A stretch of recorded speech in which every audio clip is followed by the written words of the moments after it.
yadda za ka samu naira 2000 ko kuma fiye da haka ta hanyar amfani da wannan website din. Assalamu alaikum wa rahmatullahi ta'ala wa barakatuhu. Barkamu da warhaka kuma barkamu da sake haduwa da ku a wannan channel tawa mai albarka na YERIMA TV. So in yau ne ziyartar ka wannan tashan baka yi min subscribe baka daure ka taba mini kalmar ta subscribe, sannan ka danna mini alamar nan ta kararrawa domin samun sabbin videos na a duk lokacin da na daura muku. Nagode.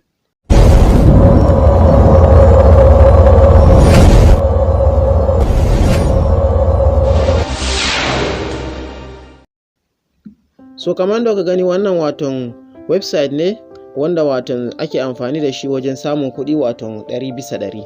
So wannan website din hakika suna biya kuma za su baka waton abinda ka samu. Kamar yadda ka gani anan waton sun ce maka waton dukkan wani sabon mutum waton da ya saka link ya shotin nasa, so za ka samu waton $27. So kamar yadda kake gani waton bayan haka, so za ka gani waton gashi nan wannan wuraren wasu abubuwan ba sai watan na tsaya karanta ba, so da fata in ka je registration za ka tsaya wato ka karanta. So sannan kaga yanzu kamar nan wato referral bonus a duk wani wato mutumin da ka gayyata, so za ka samu 20%. So kamar yadda ke gani ga sunan dai abubuwan kaca-kaca. So ba tare da bata lokaci ba, kawai bari mu je cikin register mu yi register wato sai ku ga yadda za a yi.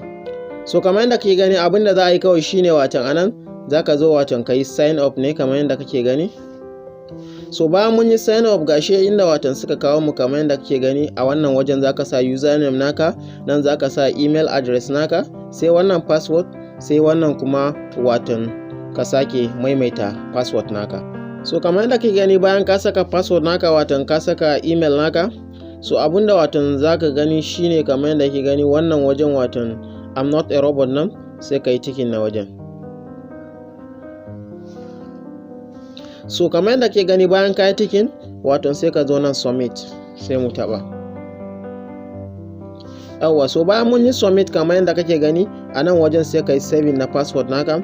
So in ka yi saving na password naka kamar yadda kake gani, za ka dawo nan wajen sai ka sa wato username ko kuma email address da ka yi amfani da shi, ko kuma username sannan wajen sai ka sa password.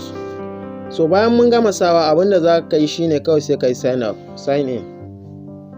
So bayan ka yi sign in kamar yadda kake gani wannan shine fiskar website din.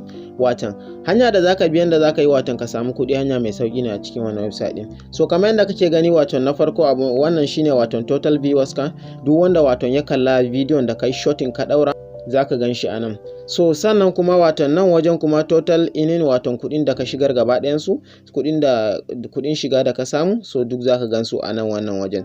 Wannan kuma referral innings ne, wannan watan duk wanda watan ka gayyata daga cikin watan mutane ko abokananka ko wasu, so za ka gan shi a nan wajen. So wannan kuma average naka ne watan na dolan da suka biya ka, so za ka gan shi a nan kamar yadda kake gani. So a yanda dai watan za ka yi ka samu wannan watan hanya mai sauki ne. So kamar yadda kake gani bidiyo ne watan za ka je ka ɗauko daga Facebook ko kuma watan Instagram ko duk inda dai bidiyo yake, ko wani channel naka ko YouTube ko wani waye za ka ɗauko watan in ka yi copy nashi, sannan sai ka zo nan wajen sai ka yi pasting nashi. So idan ka yi pasting nashi, so suna bukata ka yi shorting kamar yadda kake gani a nan watan ba sa son link mai tsayi ne su, so za ka ɗan rage link ɗin. So yanzu misali, so kamar yadda kake gani yanzu gashi nan watan na zo nan wajen, so bari in yi pasting watan na link na da na ɗauko. So kamar yadda ke gani gashi nan watan na sa link din, amma idan zaka lura link din ya dan yi tsayi, so kamar yadda kake gani kawai sai ka dan rage shi haka yawwa. So kamar yadda ke gani gashi nan na dan rage shi, kawai sai mu ce shorting. So kamar yadda kake gani kana yin shorting nasa, so shikenan. So yanda zaka yi watan ka je ka gani alamu watan ka riga watan ya hau link naka da ka daura, sai ka taba wannan layi kwaya uku. So kana tabawa nan wajen da ka ga manage link nan, so kana tabawa kamar yadda kake gani ga sunan watan wayannan ka daura su baki ɗayan su. So wayannan yanzu watan duk wanda ya hau watan zai iya gani. So in har ya kalla, so zaka je ka samu watan percentage naka a can wajen da ka gani, sannan kawai zaka iya yin withdraw na kuɗinka baka da matsala. Ko da kuɗinka watan bai da wani yawa sosai, so zaka iya yin withdraw ko da $5 ne, su ba su da matsalan wannan. So idan za ka yi copy na referral link naka watan yanda za ka yi ka tura wani watan don yin register da kai, so ka samu percentage shine za ka sauko ƙasa nan kamar yadda kake gani a inda aka sa copy link nan, sai ka taba. So bayan ka taba copy link nan da kake gani sai ka sauko ƙasa so za ka ga nan wajen ga referral na, sannan sai ka taba sai ka yi copy sa. So in ka yi copy sa sai ka yi copy kawai sai ka je sai ka ma mutum pasting a inda kake so ya yi register da kai, so zai amfani da wannan sannan ya yi register da kai. So bayan ka yi copy na referral naka ka tura mutum in ya yi register da kai, so za ka gani percent naka anan za su baka kyautan $1. So mun gode da ziyartar wannan channel na YERIMA TV. Ƙarshen bidiyon kenan. Ka daure ka taba mini kalmar ta subscribe, sannan ka danna alamar ƙararrawa domin samun sabbin bidiyon a duk lokacin da na daura za a sanar da kai. Nagode.